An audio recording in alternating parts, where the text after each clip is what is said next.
తండ్రి రక్తాన్నే కాదు ఆయన ఆలోచనలను ఆశయాలను లక్ష్యాలను పుణికిపుచ్చుకున్న ప్రజానేత వైఎస్ జగన్మోహన్ రెడ్డి. జలయజ్ఞం ప్రాధాన్యతను వైఎస్ జగన్మోహన్ రెడ్డి తండ్రి నుంచే తెలుసుకున్నారు. జలయజ్ఞం పూర్తయితే రాష్ట్రం ఎంతగా సస్యశ్యామలమవుతుందో తండ్రి మాటల్లో గమనించారు వైఎస్ జగన్మోహన్ రెడ్డి. అందుకే ఈ అసమర్థ ప్రభుత్వాన్ని నిలదీయడం ప్రారంభించారు. పలు సందర్భాల్లో ప్రభుత్వాన్ని ప్రశ్నించారు వైఎస్ జగన్మోహన్ రెడ్డి. ప్రాణహిత, చేవెళ్ల, పోలవరం ప్రాజెక్టుల ప్రాధాన్యత వైఎస్ జగన్మోహన్ రెడ్డికి తెలుసు. ఈ రెండు ప్రాజెక్టుల గురించి కాదు, జలయజ్ఞంలోని 86 ప్రాజెక్టుల గురించి వైఎస్ జగన్మోహన్ రెడ్డికి బాగా తెలుసు.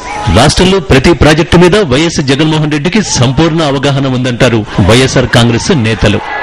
ఎక్కడ బాధ అనిపిస్తుంది అని అంటే కన్నులోకి చూసినప్పుడు ఆ హంద్రీ మీద ప్రాజెక్టు కనపడుతుంది. ఆ దివంగత ప్రియతమ నాయకుడు రాజశేఖర రెడ్డి గారు బతుకున్నప్పుడు ఆ ప్రాజెక్టు పూర్తయి ప్రతి రైతు సోదరుని ముఖాన చిరునవ్వులు చూడాలని చెప్పి ఆశయంతో ఆ ప్రాజెక్టు పూర్తయితే ఇవాళ 30,000-40,000 పలుకుతున్న ప్రతి భూమి, ప్రతి ఎకరా కూడా 3 లక్షలకో 4 లక్షల పలికే పరిస్థితి వస్తుందని ప్రతి రైతు సోదరునికి కూడా పుష్కలంగా పండుతుందని ఆవేళ దివంగత నేత ప్రియతమ నాయకుడు రాజశేఖర రెడ్డి గారి కళలు కన్నా ఆ హంద్రీ మీద ప్రాజెక్టును ఒక్కసారి కళ్ళెత్తి చూస్తే ఎక్కడ వేసిన దొంగని అక్కడ కనబడతా ఉంది ఆ ప్రాజెక్టు విషయంలో. ఇంకా బాధ ఎక్కడ అనిపిస్తుంది అని అంటే ఆ హెచ్ఎల్సి ప్రాజెక్టు చూస్తే ఆ తుంగభద్ర ప్రాజెక్టు ఆ ప్రాజెక్టు గారు లైనింగ్ పూర్తి చేసుకుంటే 650 కోట్ల రూపాయలతో ఆ వేళ దివంగత నేత ప్రియతమ నాయకుడు రాజశేఖర రెడ్డి గారు కలలు కన్నా స్వప్నాన్ని నిజం చేసుకుని ఉంటే వాటికి 140,000 ఎకరాలకు సాగునీరు అందించి ప్రతి రైతు సోదరుల మొత్తం చిరునవ్వు కనపడేది. బాధ ఎక్కడ అనిపిస్తుంది అంటే ఆ ప్రాజెక్టు రైతు చూసినప్పుడు ఎక్కడ వేసిన దొంగని అక్కడే కనపడతా ఉన్నప్పుడు బాధ అనిపిస్తుంది.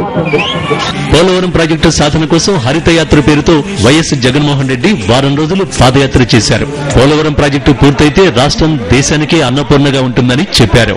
ఒక్క పోలవరం ప్రాజెక్టు ఒక్కటే కాదు, ఈ రాష్ట్రం బాగుపడాలి అనంటే ప్రాణహిత చేవెళ్ల ప్రాజెక్టు సాధించాలి.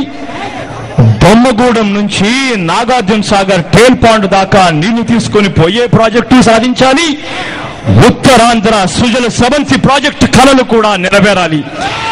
ఈ ప్రాజెక్టులన్నీ కూడా పూర్తయితే తప్ప ఈ రాష్ట్రానికి మంచి రోజులు రావు అన్న సంగతి. ఓదార్పు యాత్రలో కూడా వైఎస్ జగన్మోహన్ రెడ్డి జలయజ్ఞాన్ని ప్రభుత్వం నిర్లక్ష్యం చేస్తోందని విమర్శించారు. ప్రాజెక్టులు పూర్తి చేయవలసిన అవసరాన్ని నొక్కి చెప్పారు.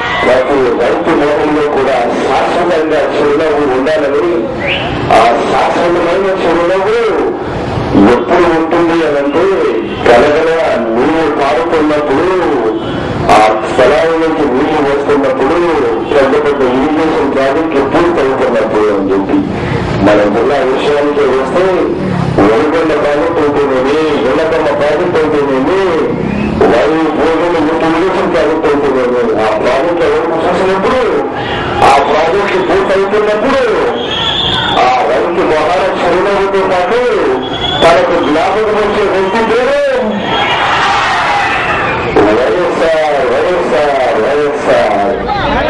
రాష్ట్రంలోని బీడు భూముల్లో జలరాశులు గలగల పారాలన్నది మహానేత కళ అని వైఎస్ జగన్మోహన్ రెడ్డి చెప్పారు.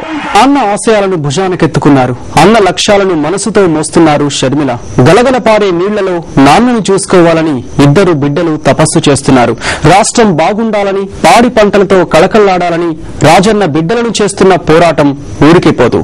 కృష్ణా గోదారమ్మలను కలపాలని మహానేత వైఎస్ఆర్ ఆశ నెరవేరుతుందని ఆశిద్దాం. ఇది షర్మిల జలయజ్ఞం స్పెషల్ ఎడిషన్.